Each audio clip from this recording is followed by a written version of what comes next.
This video provides a brief introduction to the different motion equations that we will use in this class. This video simply states the equations, but in class we will go through their derivations. Whenever an object has a constant velocity, which means the object does not have an acceleration, we can apply this equation.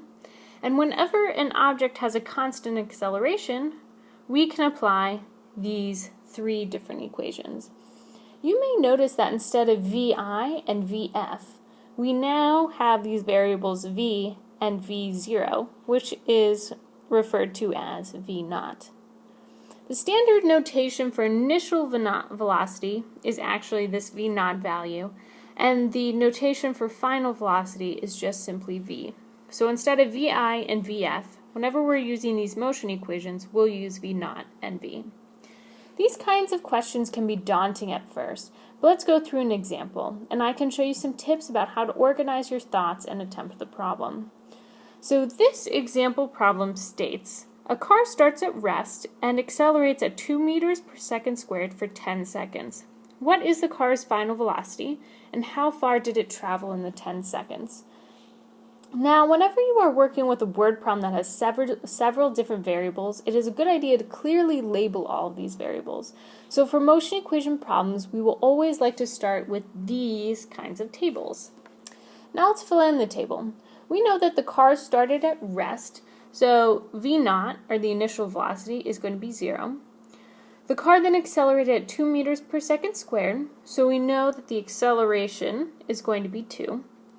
And this acceleration happened over 10 seconds, so we know that the time is going to be 10 seconds. The first question that the problem asked was to find the final velocity. We must decide what equation to use to solve for this velocity. We know that the car accelerated, so we cannot use the constant velocity equation. Instead, we must look at our three constant acceleration equations, and we must find an equation that has v in it because we're looking for our final velocity, and not delta x. We don't know what the delta x, or the displacement variable, is yet, so we can't use an equation that has that. So there's only one equation without delta x, and it is this equation. So when we fill in our known variables, and then we continue to solve, we find that the final velocity, or v, is equal to 20 meters per second. Alright, now let's start the second question, where we must find the displacement of the car. We have two equations for displacement, and we can actually use either of them since we have all the other remaining variables. So let's start with this equation, just for kicks, and we can fill in our variables. So we have our v0 is 0, our v is 20, and our time is 10. And we find that the delta x, or the displacement, ends up equaling 100 meters. And just for kicks, let's see what our displacement would be if we solve for it using the other equation, which is this equation.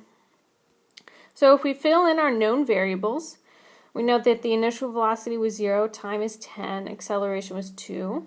And we find that if we plug and chug, we also get the displacement is 10 meters, or 100 meters. So we see here that no matter what the equation is that we use, as long as we only have one unknown, you will be able to solve it for the different values.